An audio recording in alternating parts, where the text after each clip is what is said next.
And for more on the fight against ISIL terrorists, I'm joined by Saruhan Hatipoglu. He joins me now. He's the CEO of an international analysis and consulting firm called Business Environment Risk Intelligence. Mr. Hatipoglu has conducted risk analysis based on political and economic scenarios and, of course, follows Turkey quite closely, having family there. It's true. Let's begin with the airstrike issue. We've seen the Kurdish people who are defending Kobane ask for more airstrikes. Is there any evidence that the airstrikes we've seen so far have been working? Well, there have been some limited impacts, but no, it's not working the way the U.S. wanted them to work. We have to be honest about that. But they have slowed down to a certain extent. There's some damage to the oil infrastructure. This group was making about $1.5 million to $2 million for 2 months before the airstrikes began. Mm-hmm. That amount has declined, so that's good news in terms of progress, but it's not going to defeat ISIL. It's not going to be enough. Well, and so there's now an effort to put together a larger strategy, and of course, Turkey holds a lot of cards here, and the Turks are asking for additional reassurances, including now a no-fly zone into Syria, which the U.S. is very much against. They don't want to have to work with Bashar al-Assad, much less take out his air defense systems.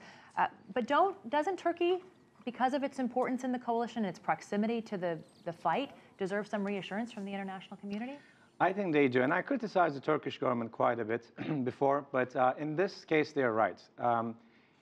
As you know, Turkey is a NATO member, and there's an agreement with NATO that if a NATO member is attacked, then NATO is going to come and help them. Right. But if a NATO member crosses the border, goes into another country, which will be Syria, a sovereign country, and attack there, NATO members can actually say, no, our member was not attacked, they were already in there, and withhold that help.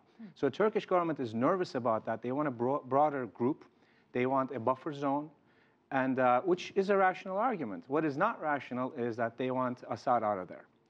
That's going to complicate things more. This has been an obsession by now President Erdogan. Well, this is really the sum and substance of the U.S. concern in terms of going that route. Exactly. But you mentioned the buffer zone there, and they're actually, the French, I believe, have thrown their support now behind that idea. The U.S. still not being supportive of that, largely because it would demand a lot of extra resources and on-the-ground participation. Right. Politically, it's not a good idea right now in Washington, D.C. for President Obama to push this idea and get ground troops involved. And it would actually extend the conflict. Jessica, I think the problem here is, yes, military is going to be part of the solution, but the problem is political. It's the Sunni-Shiite issue that's still taking place. Iraq is a new prime minister now. I think the U.S. has to get involved and find a political process whereby the prime minister is going to allow some Sunni representatives come back to the government, because ISIL is being backed by a lot of Sunni supporters, former Saddam loyalists, who are very secular. They don't like ISIL, but they don't have a choice, and they join forces. You talk about a political solution, but we've also had steps over the weekend in terms of the military side of this equation, including a comment from the top U.S. military general Martin Dempsey on Sunday saying, we are going to likely have to commit more U.S. troops to advise and assist the Iraqi military. What does that say about the strength of the Iraqi military? That does say quite a bit, that they have actually seen this before, that it's not strong enough to fight ISIL, and there is going to be ground troops needed. But I think in terms of ISIL walking to Baghdad, that is not going to happen. Baghdad is very strongly protected. There's still U.S. presence there. But if, like I said, if ISIL is to be defeated, it has to be a military plus political process that needs to take place in the region. Saruhan Hatipoglu, thanks for coming in. We appreciate your time.